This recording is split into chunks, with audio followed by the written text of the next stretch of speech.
if you could think of all the abuses you can say in English that happened in here.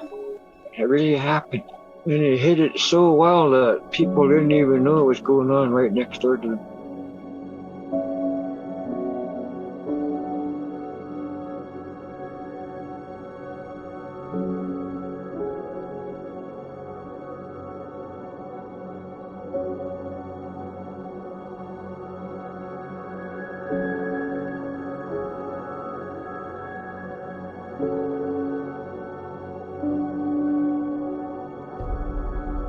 Jordan, they would wrap these kids up and they would put them inside this big thing called the incinerator, and they'd fill that up with paper and put that wrapped child in there, and they would make us light that fire.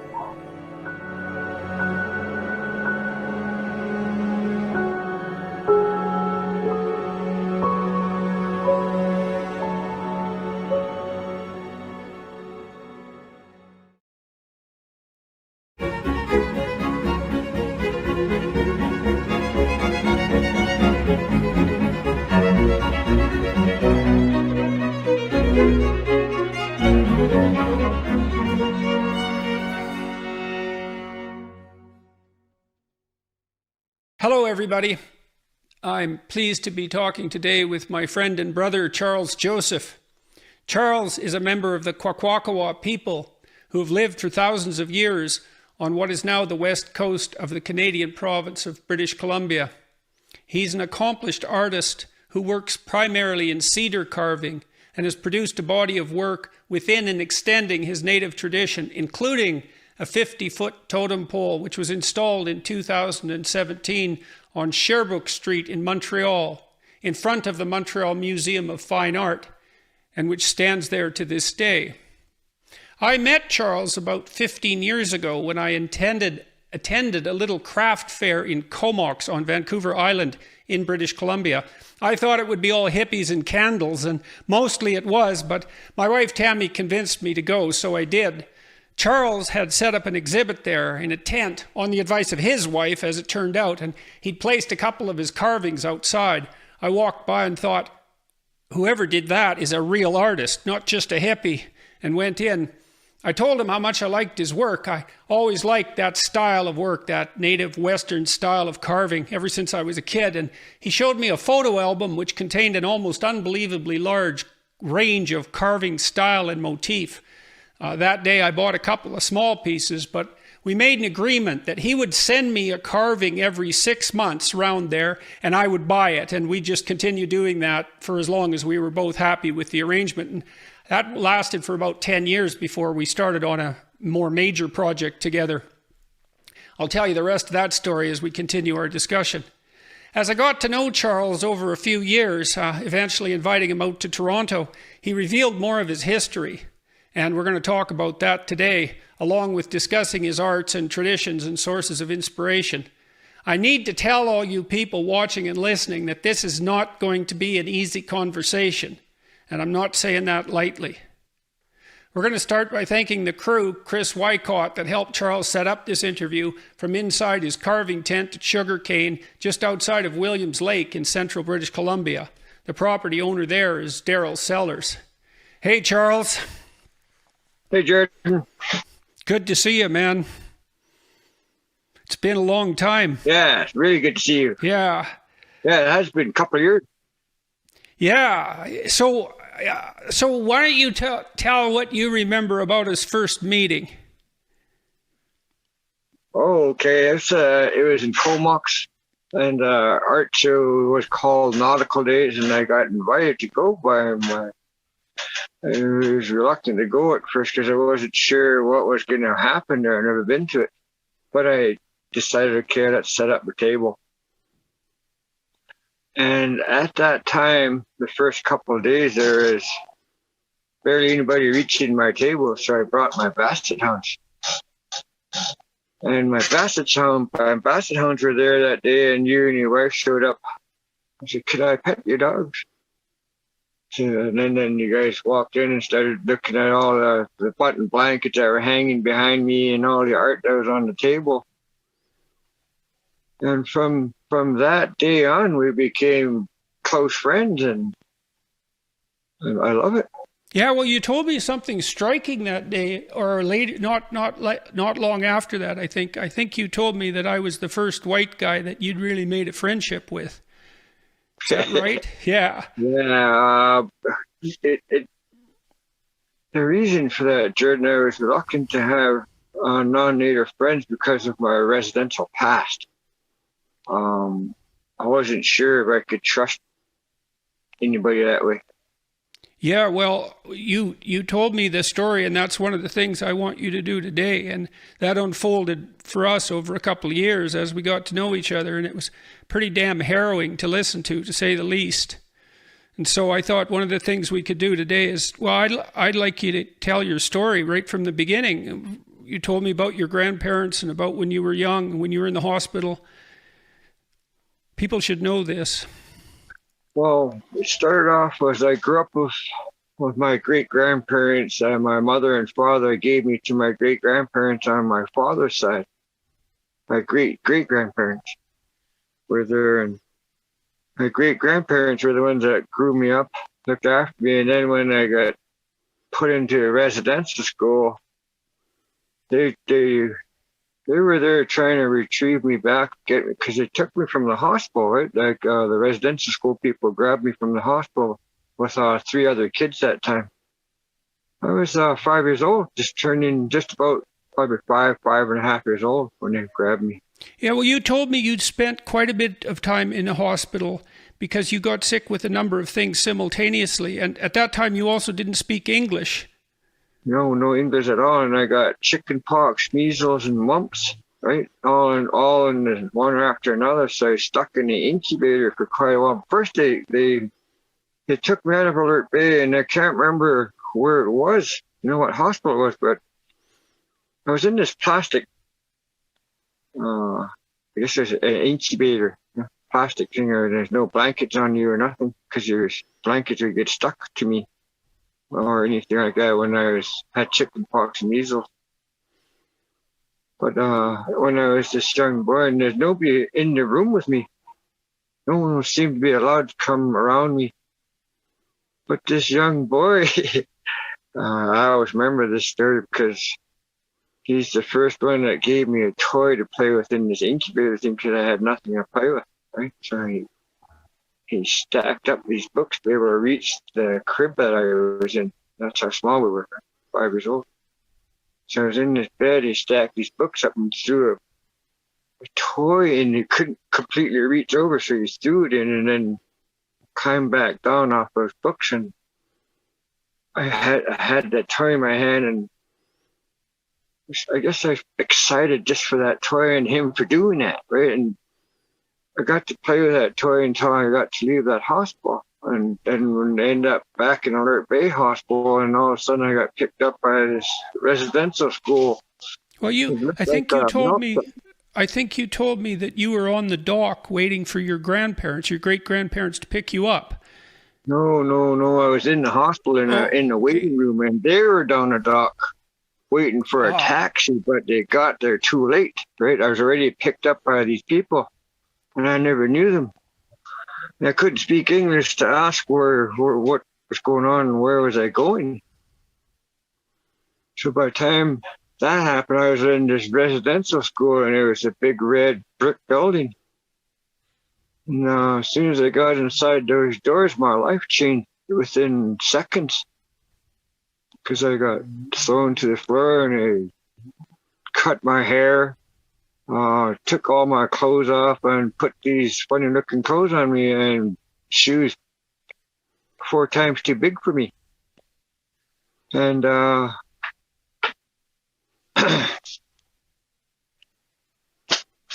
just a minute. Yep. And still gets tough. Yep. And I was sitting on my bed. They put me towards, and I wasn't sure what was going on then, because I had these funny looking clothes on, I had a haircut, and they were treating me mean. 3 o'clock came around, there was kids everywhere hanging onto my bed. Very tight, wondering what kind of hospital is this? why is this?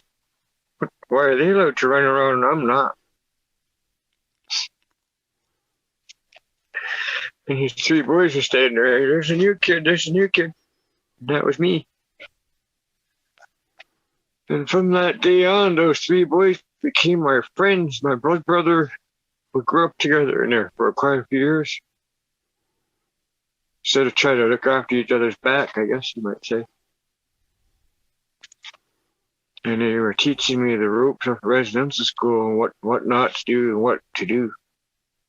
I still never caught on because I couldn't speak English properly, so I couldn't really understand what they were teaching me. So I got whipped and strapped and thrown in a closet quite a bit because of that not knowing.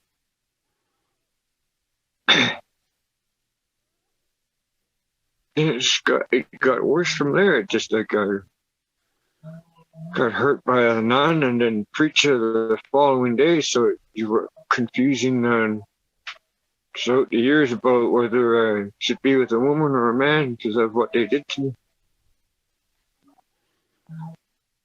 And I never got to learn how to read or write properly or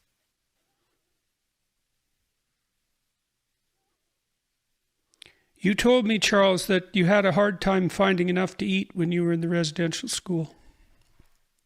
I'm only laughing because it hurts. You could smell all the good food like corn on the cob, roast, stuff like that, and you never seen it. It wasn't on your plate, but you could smell it and made your stomach growl really loud because you never got to eat like that. Sometimes your porridge would be moving and the same porridge for days until it's all gone, and they wouldn't change it or renew your big pot of porridge until you ate it all. And sometimes your bread should have been thrown away, but they gave us for sandwich bacon, and all you had was peanut butter. And to this day, I have a hard time with pickles and peanut butter because that's all you got for your sandwich and your lunch. There's no apple, oranges, or juice. No, it was just that and water. And the water came out of the tap from the school. You said you used to forage with some of the kids for eggs and so forth and try to cook them under the hot water taps. We used to crawl around on the beach, man, like sneak out at night and go down and get mussels off the beach. I don't know why I knew that. But we get these little mussels and then we'd put them in our t-shirt and fold our t-shirt up like a bag so we could carry it in and sneak back in with it. And then on the spring, we go into the forest, all the way sneak into the forest and we would take robin's eggs and bring them back to the dormitory and boil it under our taps under hot water. And little did we know that the mussels smelt. You could smell it throughout the dorm, so we got caught doing that, right? And they wanted to know, where's the shells, where's that food? The whole dormitory took a licking that time. We got a strapping and a whipping because no one would own up to it because they knew we were feeding someone hungry that day. So we all took a beating for it. Quite a bit of times. You talked about the closet. Oh,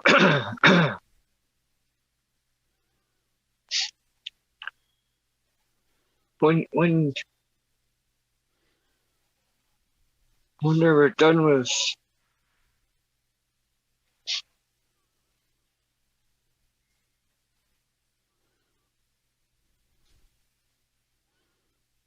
when they were done with molesting you, they're throwing you in a closet for five days. Dark closet where you can't stand or sit down properly or lay down. You just sit there with your legs bent up to your chest. It's really dark in there. And when they pull you out of the closet, it's so bright out that you black out for a while. and you wake up on the floor getting kicked around. Get up, do your chores.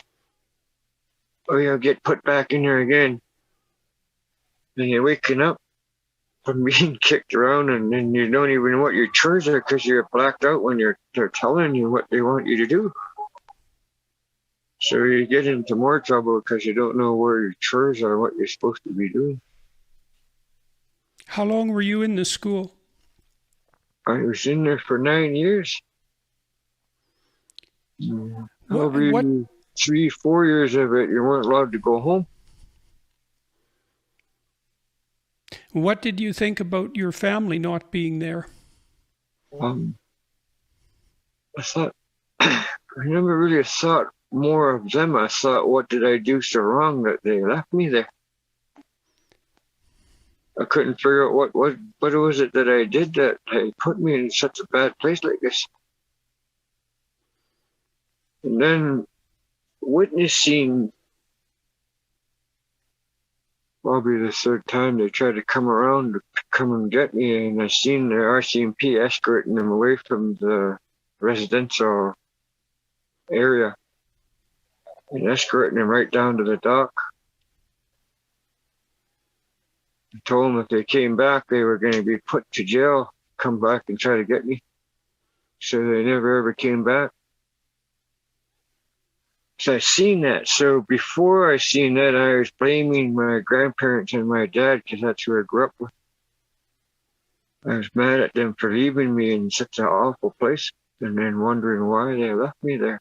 You know? With the help of my older relatives that were there, made it a little bit easier at the end, because then some of the native people started getting hired to work there at the end of the one before it closed. But before all that, there was pretty, you start to wonder today, where do they find all these mean people, to be like that? And then the other one is how could I be like them as supposedly a Christian or whatever, and treat people like that? I'm sort of more drawn away from that than want to know more about it because of those reasons. I don't believe in God. I don't believe in Jesus. I don't believe in it because if there's such a thing, these things wouldn't happen to us as kids. You said recently when we talked that there's been news in Canada about unmarked graves found outside residential schools again, and you said that although you'd recovered from a lot of this to some degree and weren't having nightmares about it anymore, that sort of brought it back. And then you told me some pretty terrible stories about that situation too. When I met you, Jordan, and a couple of other friends, I started working on things because I trusted in it. I trusted in the words that you were asking me to do. I trusted that because we were friends for a long time, and I started working on myself without going to a treatment center or places like that, because I do things culturally. And I remembered my grandparents' teachings and cultural forms that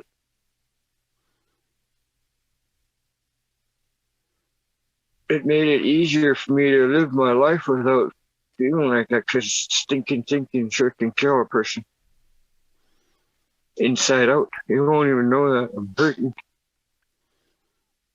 Because as a child coming out of St. Mike's, you start to learn how to cover up those kind of pains and cover up your tears, because you don't want people to know. Because you feel ashamed of yourself and you dislike yourself for what happened. Well, you told me a story about what was done with bodies at St. Mike's and the incinerator. No, Jordan, they would wrap these kids up, whether they died from Hep C or tuberculosis, and wrap them up, and they would put them inside this big thing called the incinerator. It was a big drum, really huge drum, about 6 feet tall, maybe taller. And you'd fill that up with paper and put that wrapped child in there.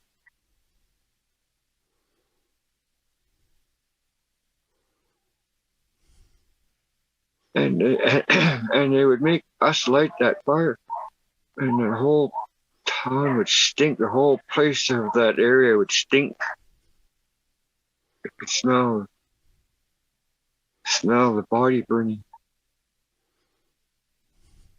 Charles, you must be, how old are you now? You're 60 something, eh? How old are you? 62. So you had a long time to think about this, Charles. Why in the world do you think someone would do something like that?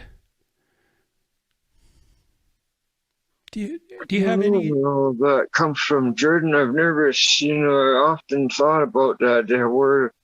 Where does that much anger and pain come from? How does it grow like that, And then I wonder, how come these people never got put in jail for what they did wrong?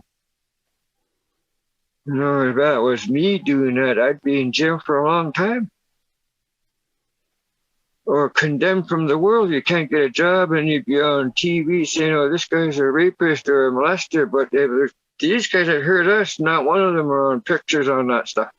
Not one of them being shown that these are the guys that did that through Christianity and hiding behind that skirt. So that's the things I think about, Jordan. How come they never got charged for that? How come they didn't do time? Here we are suffering for the rest of our lives. And then when you talked about what happened, like these bodies that they're finding today, nobody believed us. We were called liars. That doesn't happen. People like that don't do that. And that's, the truth is coming out slowly, but there's more to it. There's going to be more to it. Like how many of these people, young ladies that were in there that had children from them being raped and molested in there, Those are the things that still have to resurface too. None of that has been brought up. And then having never ever to see that child, those are the things that still haven't surfaced, and why they're not doing that, why they're not working with these women that are hurt so badly as a child.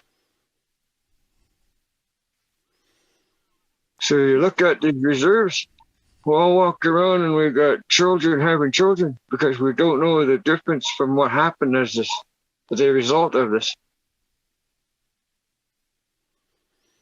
You got out of there when you were about 13. Yeah. And you were angry for a long time. Yeah, because I blamed the world after. I didn't know who to blame, so I blamed everybody. Mostly white people. You told me about going back to see your grandparents and recovering some of what you had when you were a kid, because you spent a lot of time with them when you were young. The best thing ever happened to me, Jordan, was having my great-grandparents live when I went home for forever. They were there in open arms crying. It sort of scared me because I wasn't sure what they were crying for. But they were crying in happiness that I got to go home and stay home. So I wasn't allowed to go inside the house. They stopped me at the doorway and said, wait, Isasla, which means wait. So I stood there and they asked me if I still know how to speak our language, and I answered them. And how I answered them was and that means yes in our language. And so my grandfather said, Hukilala, listen to me. We're going to go into the forest, he said. And you're going to go learn who you really are, not what they thought you should be.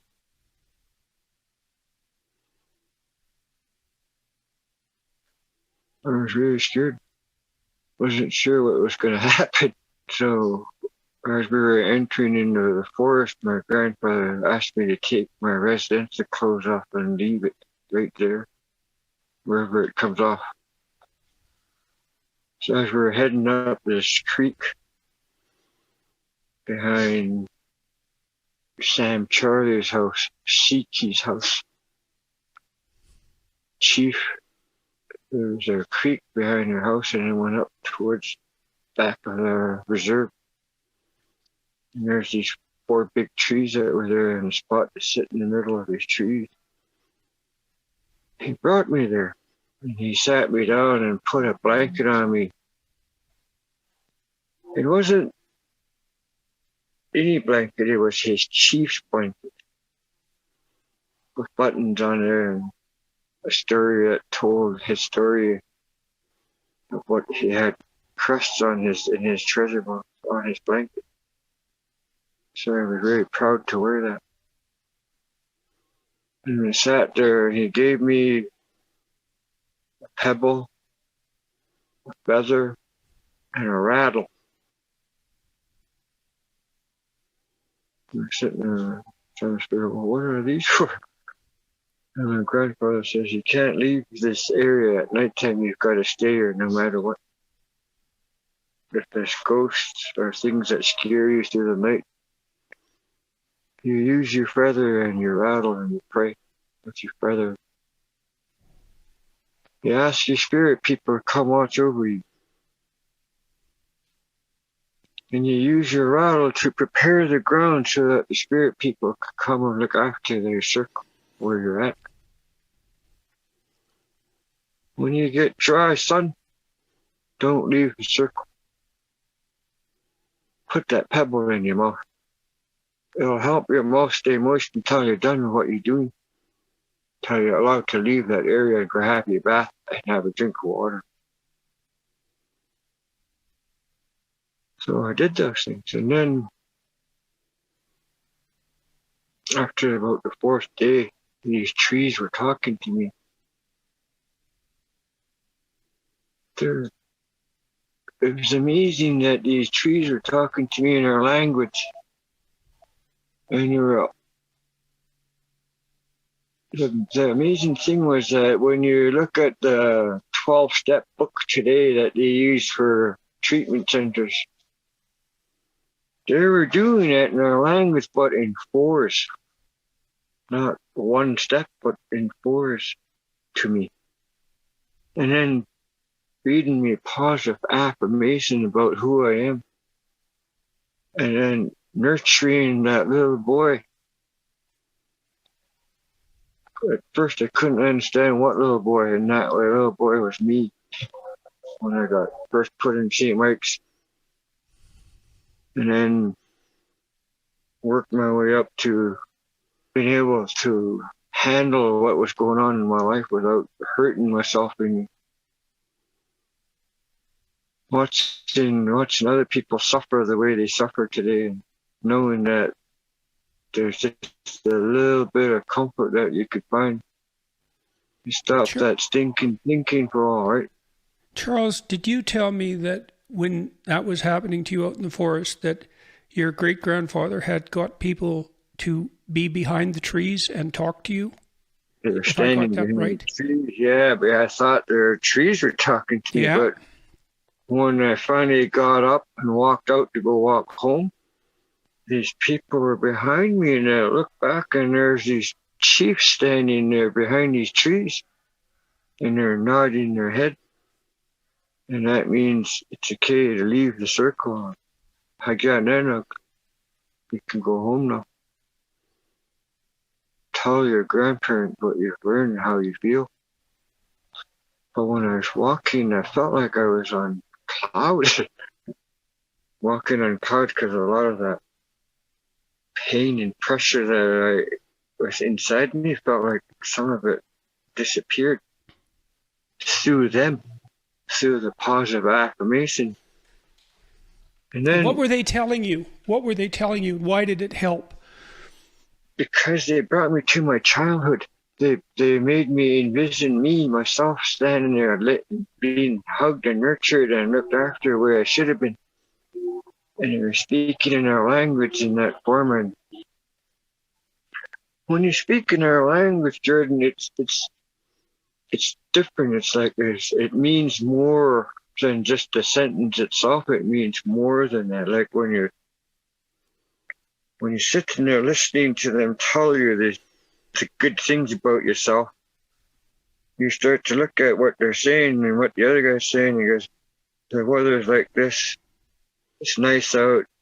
The smells in the forest. Who you are.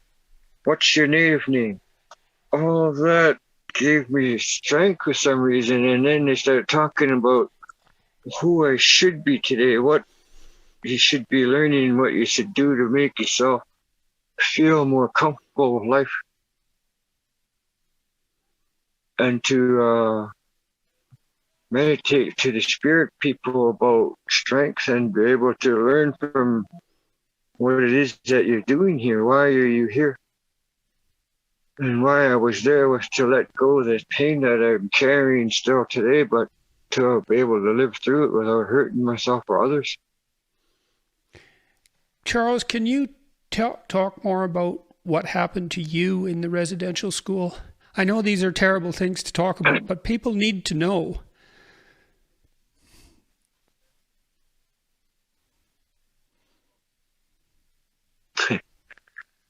Just give me a second. Yep.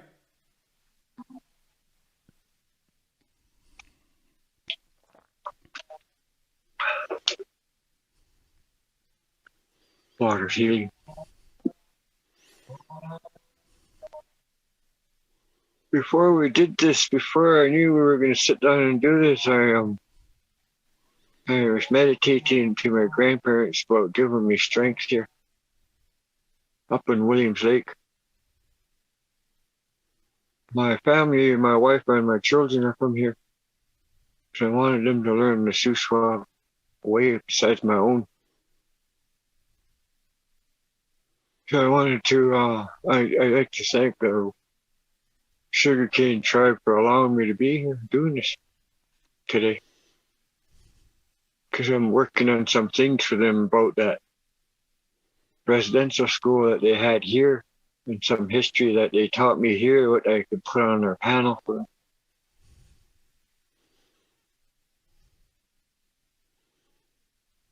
First of all, I think if you could think of all the abuses you can say in English or whatever, it happened in there. It really happened. And they hid it so well that people didn't even know what was going on right next door to them.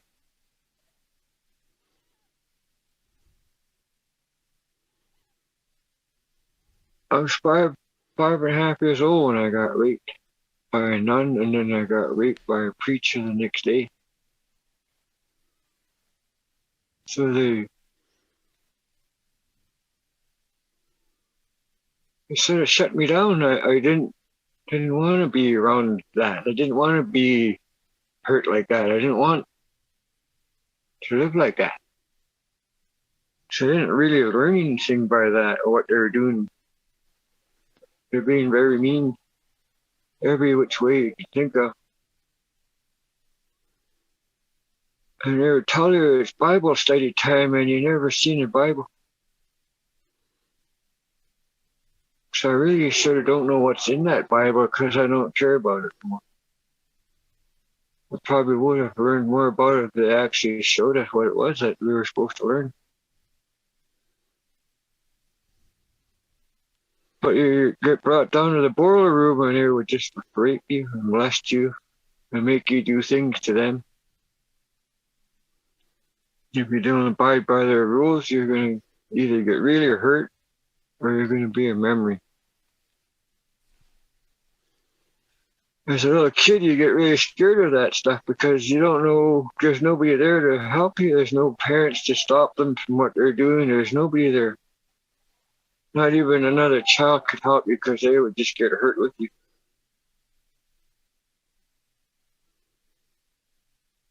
I can talk about it today because it's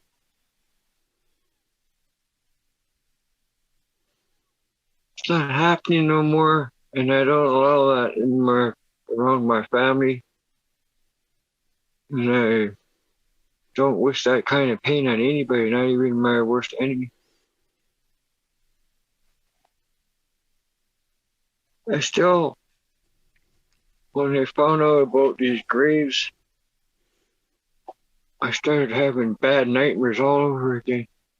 I started sweating really bad, my palms. And I wake up mad because of what I was dreaming about. Hey, Charles, do you remember when we talked about your dreams a few years ago and you were a little kid in your dreams? And you told me you hadn't looked in the mirror for 40 years, that you wouldn't look in the mirror? 22 years, Jordan. 22 years I wouldn't see myself in my face or anything because I was ashamed of myself. And So I thought you practiced looking in the mirror to see how old you were, and your dreams started to update? I phoned you that time. That was 3 years ago, 4 years ago. I was living in Surrey.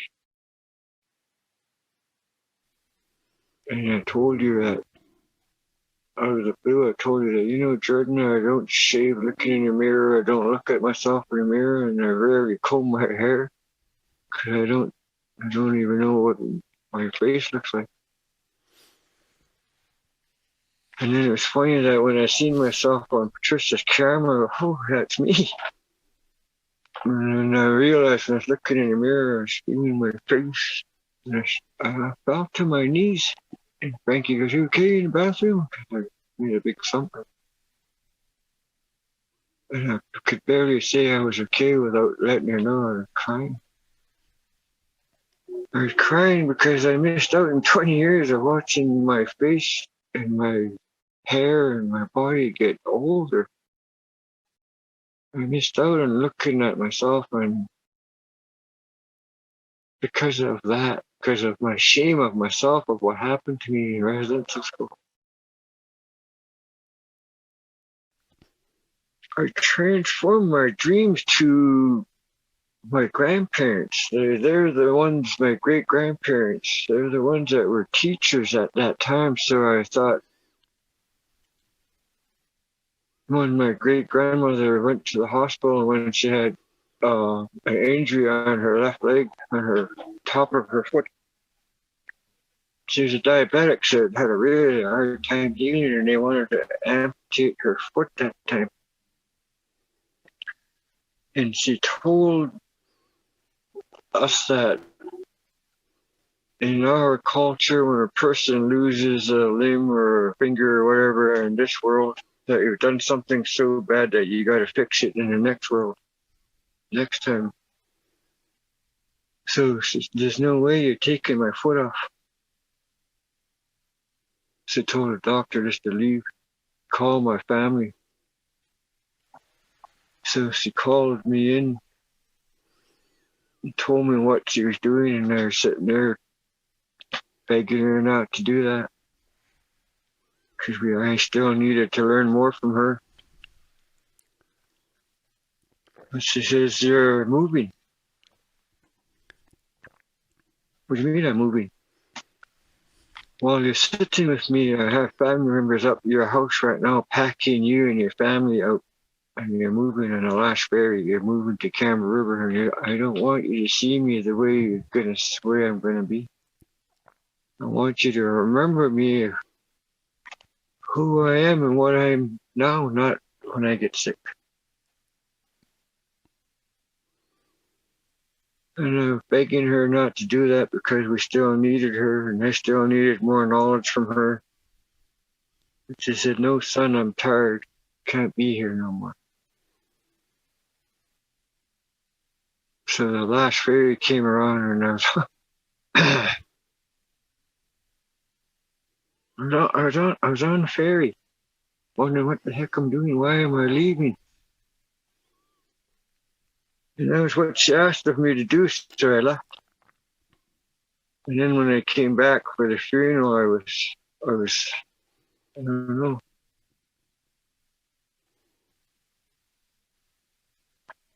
I became a drunk because everybody passed away. It seemed like everybody that I got close to, or really, really close to, and loved very much, they seemed to pass away on me.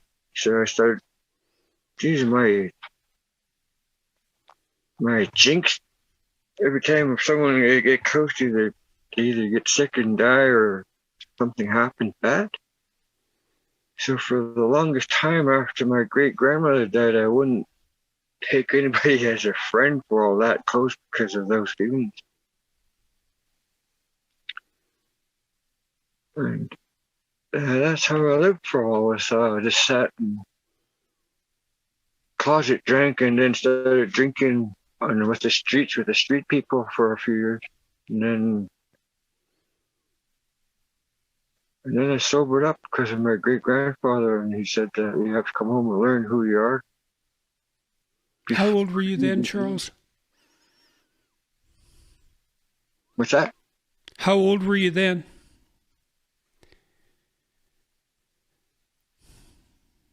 17. I was still underage. 17, 18 years old. And then not too long after that, they passed away. So I was having a hard time with that because I had nowhere to go and sit and talk to anybody, no more elders to learn from. That's how I felt for a while. Because I closed myself in and didn't want to look for a new grandpa or a new grandmother to teach me. I was too hurt. So I stuck to myself for a while. And then the first time I walked into a ceremony house after a few years and met up with Bo Dick and Wayne Alford and those guys, and they woke up the Carver guy inside me. And since that time, I just started looking forward on how to look better and feel better for myself, and looking for people that are positive so I could inhale some of that positivity, and learn what it feels like. Let's talk about your carving. You said that when you met Bo Dick and he was a famous carver, and the people that he was with, that woke something up inside of you, and that was associated with what you'd learned from your great-grandparents when you were a kid. They were artists. They were all carvers. My great-grandfather, my great-great-grandfather, and my dad, they were all carvers and professional dancers. They would call them professional dancers. And I seen it, and I wanted that. I wanted to be like my dad. I wanted to be like my grandfather. So when I got to hang out with elder carvers, it felt like I was sitting with them, and then when I was sitting with these elders learning how to carve, and then started sitting with Bo and Wayne, the people that I grew up with, and amongst another of the elder carvers like Doug Kramer and Bruce Alford, and watching how they create these beautiful things and make it look really easy. So I thought, geez, I want to be that guy one day. I want to do that. So I started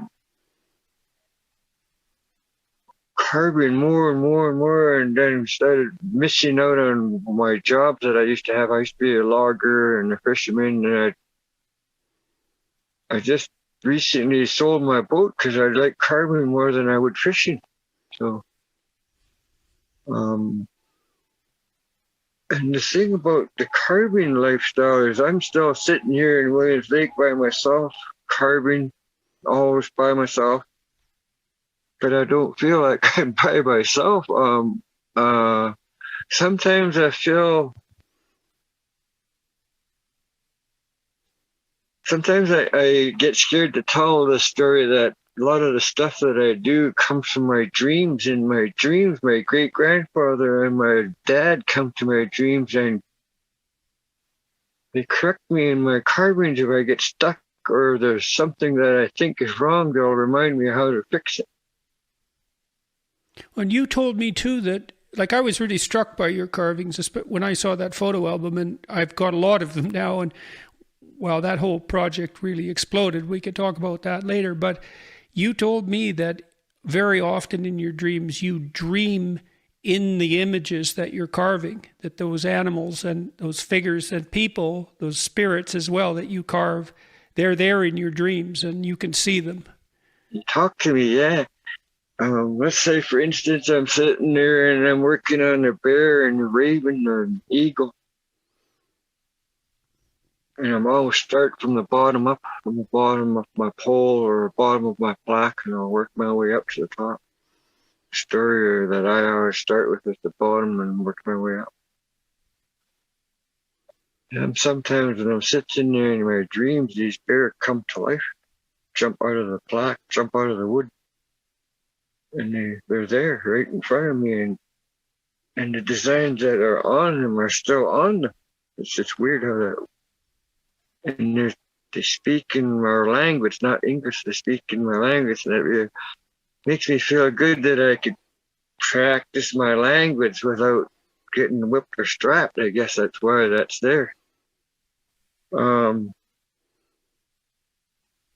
Yeah, dreams, they really help me out. From through the dreams that I get through my great grandparents and my dad.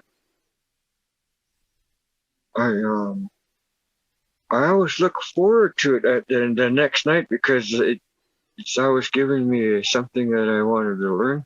Teaching me from it.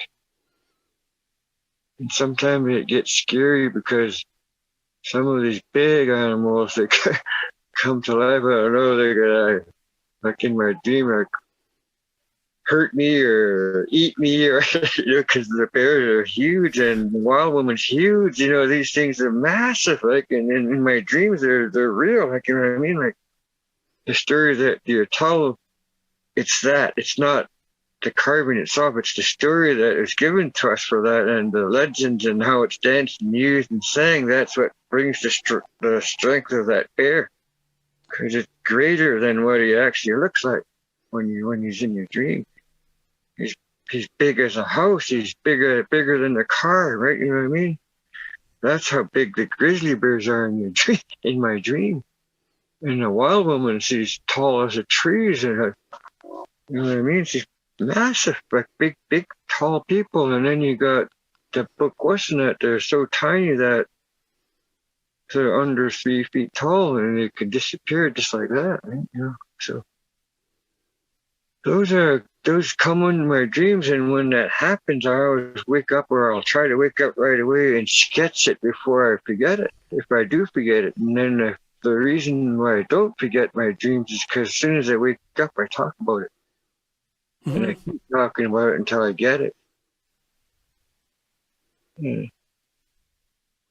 Now, how do you understand the relationship between your art and your dreams and your ability to stop drinking and your willingness and wish to straighten out your life? I mean, you haven't had a drink for how long now? I haven't drank for 31 years.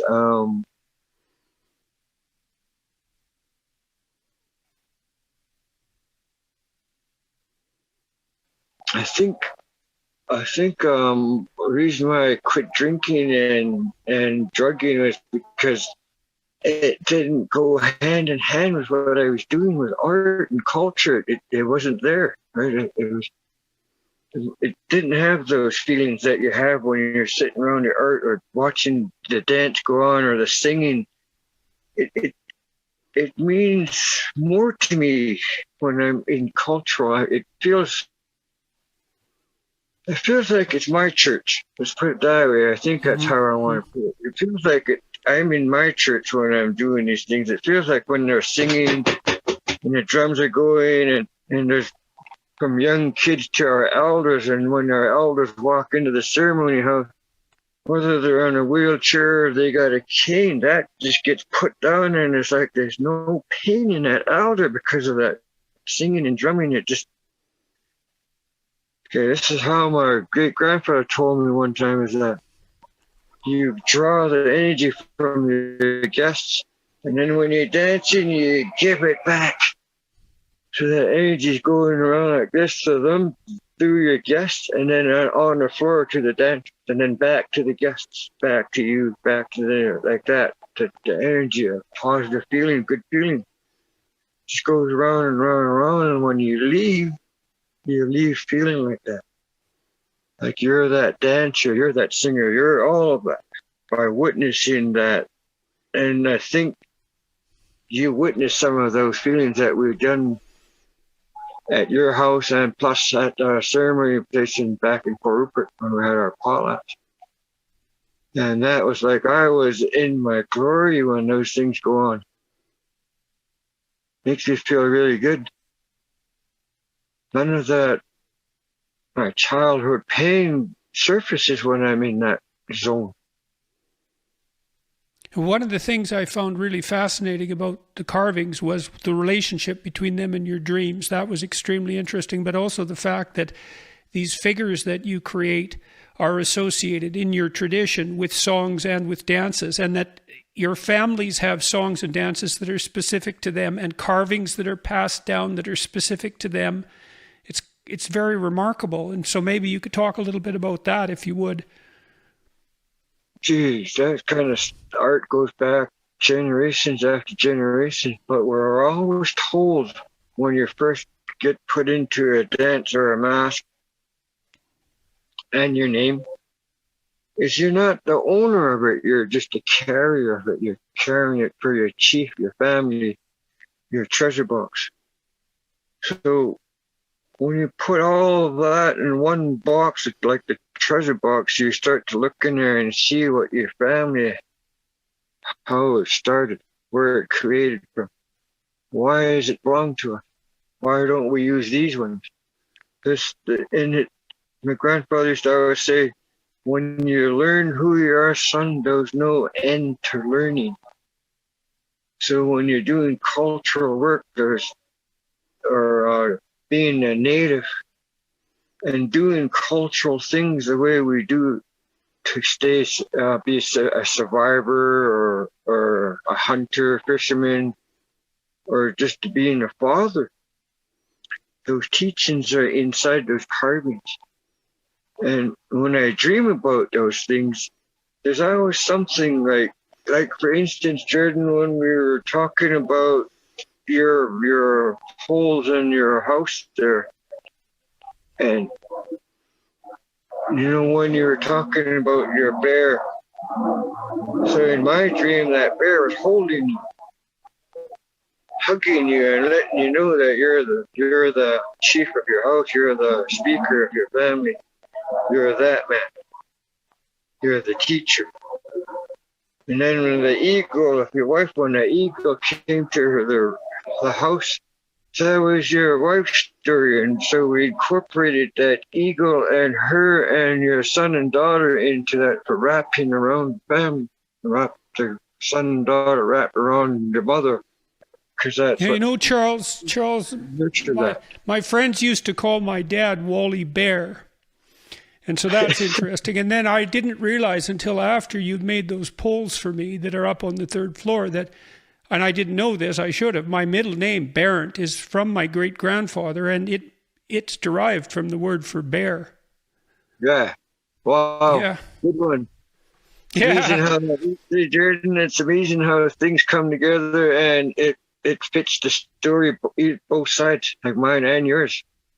Yes, it is amazing how things come together in stories at times. There's no doubt about that. Right, because that story was already yours. I just put it in that form. Right? Yeah, we love that third floor. Yeah, and same with your wife. That was her eagle story, so that I just made it how I heard it, right, and how I've seen it in my dream. And a lot of times, my dreams give me my own answers and how I want to carve or draw something, and then I'll show my like yourself and clients that say, "Have a look at this. This came from a dream, and my dream told me this." So most of the time, oh, we should go with your dream because it means something. There's a story that comes with that carving or that dream, and it follows that carving.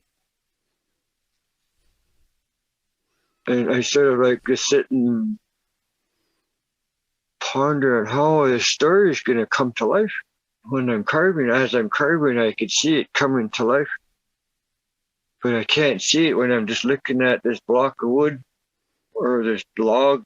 But once it starts forming into a totem pole or a carving mask, then I start to see that story that's coming from that. That's when it comes to life, is when I start to carve it, actually. So I can't tell you sometimes the full story until I'm actually finished drawing or carving what it is. Because as I'm doing that, I remember stuff in my dream, what they're saying to me, and how I should say it in English.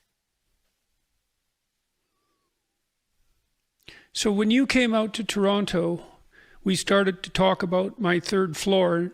Tammy and I had kind of had this weird dream of putting a log cabin on the top of our little house in Toronto. And, you know, it's an absurd thing in some sense, but that's really what happened, because the whole inside of that now is wood from my great-grandfather's barn, and it's full of your carvings. I think there's 30 of them up there, a lot of them from the potlatch that you hosted on Vancouver Island, and that we had the privilege of attending, which was an amazing thing, a completely amazing thing. And when you came out here, we won't mention who he was, but I introduced you to a good friend of mine, and he commissioned a lot of work from you, including that huge totem pole. And so maybe you could tell the story about carving that 50-foot totem pole. 54 feet. Yeah, 54. 54 feet, yeah, and 54 feet with the horns on and stuff. It started off with when you first brought me to Toronto, and then we were talking about Shamey, and his name is also Charles. Another rest.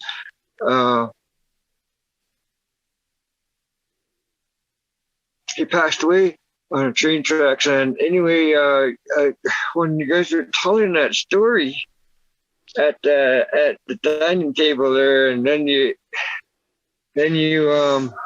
I was listening to the story, and I goes, geez, how do they know me already? I thought you guys were already talking about me, because you brought up they brought up Charles's name a few times, and that's Shamey's name, and that's my name. So I thought you guys were already talking about me. So I thought, geez, I don't even have to say nothing. You guys already know. And then you said, oh, Charles has a similar story to Shamey's. So I was looking at you, and I was looking at, and I said, just give me a minute. I need to go outside. And I seen there's trees out there right close to the house we were at there when we were having lunch that time. So I went over those trees right away, and I went out there and asked for my grandparents to come give me strength to come and talk about this over here, way over in Toronto. And then I felt that big breeze come through, and oh yeah, they're here. And then I went back in, and then we started talking about that day, about my residential school, and I sort of gave it to you guys in a short form that time. I think you danced then too. Do you remember that? It wasn't long. No, but it was really striking, yeah. You know. I was really amazed to watch you dance, because you fell into it in such a deep manner that it was immediately entrancing. Yeah, it makes you feel that way. That's why I love the cultural dance, the way we dance, and how we use our mask and what it is that what I carry for my family today. It's the hamaza, right? And that's a very important dance that our chief carries, and he puts on his son to become the next chief, up and coming chief. And I was really, thankful that and grateful and honored to be asked to be the Hamlet in our pilots that we had with you guys there in, I believe it was 2016, I think it was, or 15. But that was from the Joseph side of the family, and that was my great grandfather, Billy Joseph chieftainship.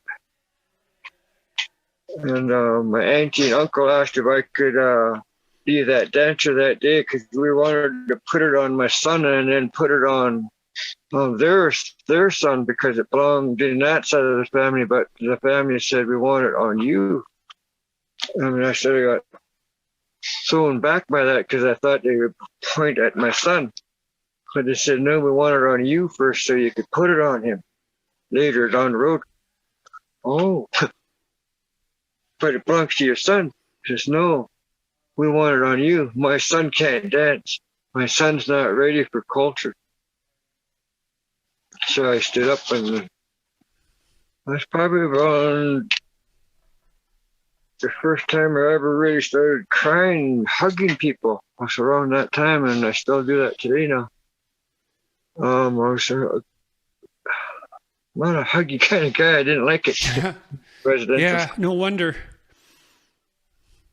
Anyways, but that at that time I was honored to be that guy. And then when I started dancing with Bo Dick and Wayne Alfred family and different ceremonies up in our hometown, like there's must have been invited to about maybe 50 different potlatches in my lifetime. So yeah, so when I get into regalia and become, I transform, I feel really good. I got no arthritis, I got no pain. I'm really happy. My heart just jumps for joy when I'm doing cultural work. Makes me feel really good. Makes me let go of all of that stuff, right? You know? Yeah, well, it puts you in a different place. It's partly why I like having that art around. Well, and good art, period, because it has that capability to, that beauty and that depth to take you somewhere better. Yeah. Now this pole, you carved some Christian religious figures into that pole. Okay, I'll tell you a short story on starting from the bottom of the pole. The bottom of the pole is the owners of the pole and family. I'm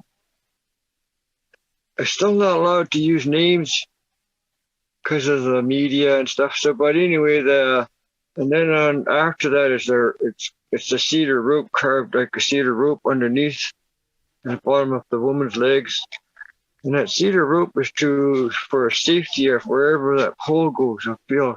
Because us as Kwakwaka'wakw people, we use cedar bark for dancing and for ceremony and for healing. So that's why I put that there. And then there's a woman on top of that cedar rope, and she's kneeling down and she has her arm out. And under each arm, she's got a boy and a girl, and that's welcoming the kids home from residential school. And then above that, it's a whale, and on the whale, it has faces on that whale, and those faces represent the children that got adopted out and never got to come home and be themselves. And why it's on the whale is because that whale goes around the world and comes back to where it belongs. I thought that was fitting that the children did that, went somewhere and then came back and didn't feel like they belonged though. So I put that on the whale. And then after the whale, I made a raven, and the raven is a trickster. Yeah, they're very smart, ravens. They like to play too. So I thought what would be fitting on that raven was I'd put a preacher and a nun on the wings, and then I put a cross down the middle of that raven's chest. The reason why I used the raven was because of how these Christianity people tricked our people into taking our elders first, and it didn't work. So they put the elders back and took the children away and put us in these residential schools. But first they tried to do that with elders, and then they put them back because the kids were still learning. So they put the elders back and took the kids away. And that's when they found it was more effective. So, it's that thing about when your life changes over and over. Like when I first met you guys, I want to live like that. I want to feel like that. So I look for people like that now. I look for positive people that feel good about themselves. And I'm not trying to brag or anything, but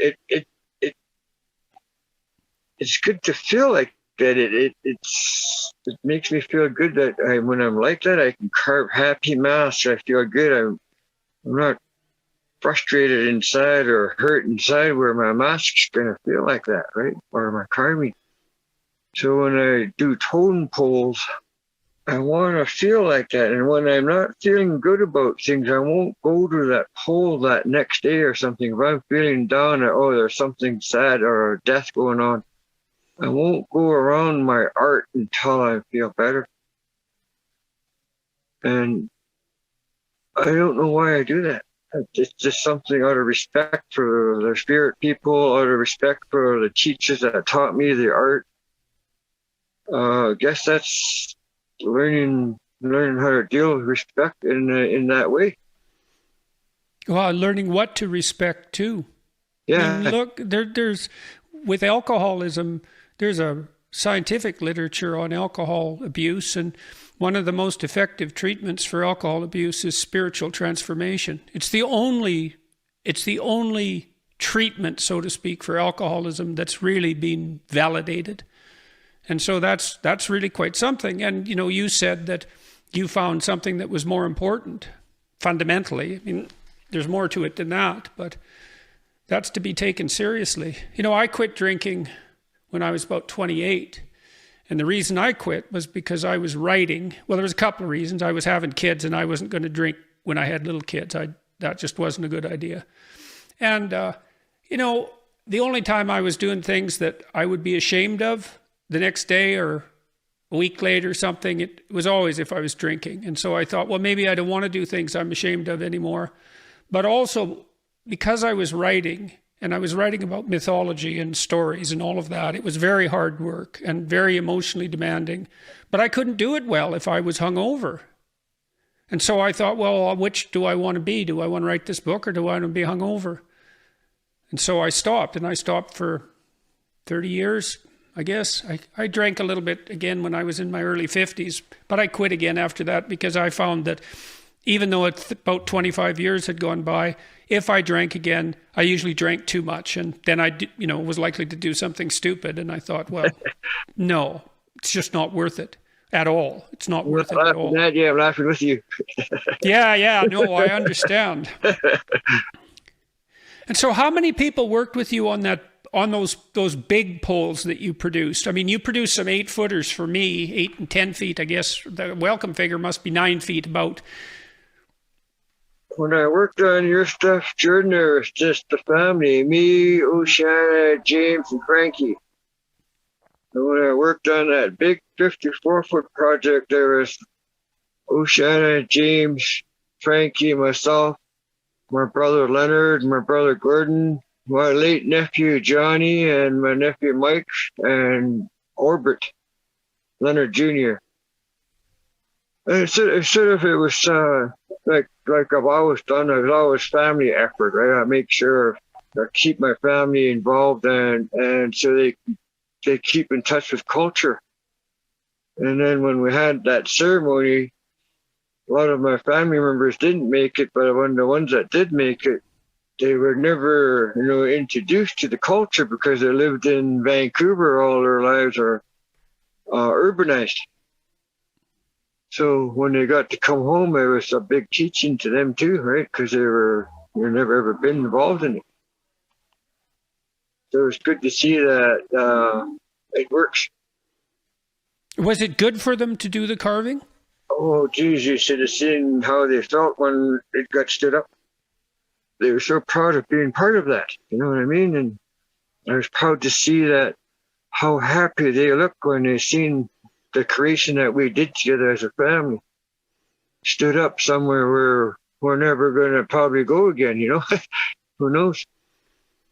Yeah, that was it. And so what do you think about it being in Montreal and the busiest street there? Pretty much Sherbrooke's a major street. I mean, it's one of the main streets of Montreal. It's a beautiful street, and it's in front of the Museum of Fine Art, which is really something, because that's definitely one of the finest museums in Canada. It doesn't look like it's going anywhere soon. No.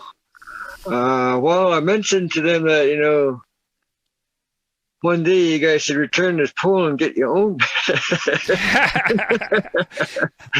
But, and I tried to approach them with another idea, as I would like to take a log there to the Mohawk people, a raw log, and then work with the Mohawk artists and see what we can come up with. Mm-hmm. And that's one of the ideas I had, just so. Do you have Mohawk artists that are interested in that? Jordan, reconciliation with another tribe. I don't know if I want to call it that. I think it's just to rekindle what our elders did before us, you know, and go back to being related in all the nations across Canada, I guess. Right? So when you approached the museum with that idea, what happened? Because that's a great idea. Do you have Mohawk carvers that are interested? I know of a couple that were, and then we were going to first get that idea on the table. Then I was going to bring it to the Mohawk chiefs that I'd invited to the pole raising, and then see what would become of it. Yeah, so I haven't heard nothing back from that yet, but one good thing that came out of that since that time, though, is they had this thing that they were talking about, the totem pole inside the museum, and then they had people make footprints and what they thought about the story of the pole, and then they leave their footprint behind. I think that's one of the things that they did there. And then on the 30th of last month, they went national with the story of the pole. I haven't got any feedback on my site and stuff about it yet, but soon, I guess. So can I ask you a political question or two? Yeah, why not? Well, you know, Canada is hypothetically engaging in this soul-searching process, this reconciliation process, and I'm kind of curious about, I mean, there's parts of it that I'm really I don't feel good about. Like, for example, now, before most ceremonies, before most public events in Eastern Canada, there is a statement about the land that the people this land once belonged to. And I don't like that because it seems hypocritical to me and not real. And I think it's showy and false. And, well, that might just be me, but I'm pretty curious about, you're looking at this from a completely different perspective than me. And like, what do you think about this reconciliation effort? And has it been helpful to you and to people you know? And is it real? And okay, Jordan, I need to ask you something. This has been on my mind for a while, and I wanted to ask you that quite a while ago, but what does that mean, reconciliation? What does that, in my mind, that means two parties that are saying they did something wrong and trying to fix it. That's what my thoughts, what reconciliation means, but that's why I don't agree with it. Because we're not the ones in the fault. They are. So that's what I'm going to tell you a story, Charles, okay? Okay. I want to tell you a story. This is a story that a friend of mine who committed suicide wrote. He lived up in high level. I think it was High Level in Alberta. And there were a lot of native kids there, and he was probably around 10 or so, and he used to get beat up fairly regularly and was often by the native kids, and he wouldn't fight back. And the reason he wouldn't fight back was because he felt guilty. And that guilt, that guilt about, I don't know, it's the horrible hand of history, I suppose, Charles. That guilt, that eventually ate him up and killed him. Now, he had other problems, but... Okay, so where did his guilt come from? Well, he felt that he was an interloper and he was an occupier and he didn't have the right to fight back, and so he wouldn't fight back. And then he decided when he was a teenager that anything he did that was sort of masculine and achievement oriented and ambitious was wrong because it was associated with all this historical cruelty. And so he just stopped himself from doing anything, and it killed him. It's not that uncommon, and I've been thinking about this a lot. You look into the history of mankind and it's pretty damn bleak, There's a lot of horror in the past. A lot of bloodshed, a lot of warfare, a lot of cruelty, a lot of malevolence. And we all have to contend with that. And for me, that you asked about reconciliation, for me, it's getting to know you. I had some native friends when I grew up. It was hard. There was a big gap. Yeah.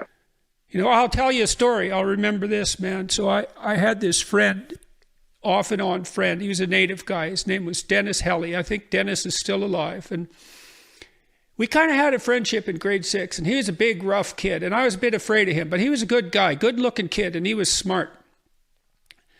And we were trying to have a friendship. And I'd invited him to go to the movie with me that night. And then we were sitting in class, and my dad was teaching the class, and Dennis was chewing gum. And my dad said, "Dennis, stop chewing that gum. You sound like a cow." And I said, "Dennis the cow, ha, ha, ha." And then he looked at me, and he meant, you're dead after school. And so I was terrified the whole damn day. And after school, I zipped out by where the bikes were. And Dennis came after me, and I was sort of running around the bikes and trying to stay away from him. And I sort of hid behind this, I don't know what it was. There was some structure there, and he was on the other side of it. And I said, "Dennis, we could stop fighting. I'd still like to go to the movie with you tonight." And he broke into tears and ran home. Yeah. So reconciliation, that's a hard thing, eh? Yeah. And maybe that's kind of what you and I are doing. I think so. But what I wanted to know... It's not easy, No. because there's a lot of bad blood and there's a lot of horror, and none of us really know how to do it. We come from very different places, and we don't know how to make that work. It's not a simple thing. Or why it happened, Why are we so separated? And then the greatest thing is now we're together. Not just that's something, isn't it? And the totem pole's in Montreal, and that's something too. We're not just friends, we're family. Yeah. That's what I mean about the greatest thing for me is how we reconnect is right, and how you and I met and why. I think a lot of this sort of thing has to be done at the individual level, And then what I love about it is that we're still connected, we're still growing. Yeah, we're doing our best, man. Yeah, and I love that. It makes me feel good that I'm part of that. Yeah, me too. It's really been something, Charles. All these things that we've been through. It was hard. I've been sick for about 3 years now, and I haven't talked to you much. Didn't have the stamina for it. I was pretty isolated myself from pretty much everybody except my immediate family.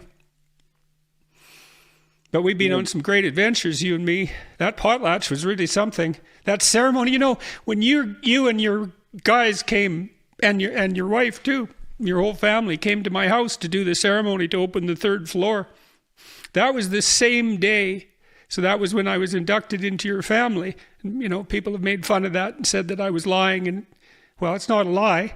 No. And that was the same day that I was being accused of being a bigot and a racist at the university. It was the same goddamn day, the same day the debate, there was a big debate there when everything blew up around me. So I went from this debate where, you know, I was basically being accused of being a racist and a bigot to this ceremony in my house where I was inducted into your family. It was a pretty damn weird day, I can tell you that. Okay, when we've got to change that word, adopted. When we had chose our family, had a meeting, and we had a meeting with all of my Joseph family and some hereditary chiefs about adopting you and your family into our family in the ceremony house. And then the chiefs had asked me what was the reason for doing that. And I explained to them how we met and how long I've been friends with you and your wife and kids. And then the importance of hanging on to that friendship and the importance of what I was not just sharing with you, but also learning from you and your family. And what it was that I really was yearning for was that living in a happy, positive way that you guys lived in, and I wanted some of that. I was hungry for it, so I wanted to inhale all I could from you guys and learn from it. And it makes me feel really good to be part of that, because who would have thought that I would understand those feelings, but I do. And it's an awesome feeling to have, is being able to have positiveness in your feelings, even if it's just for a moment, you know? Yeah, no. Charles, I'm going to say goodbye for today. Hey, Jordan, it's been awesome talking with you. It's good to see you, bro, and you keep up the good work. Hey, yeah. I'm looking forward to seeing what you produce in your dreams for my new house.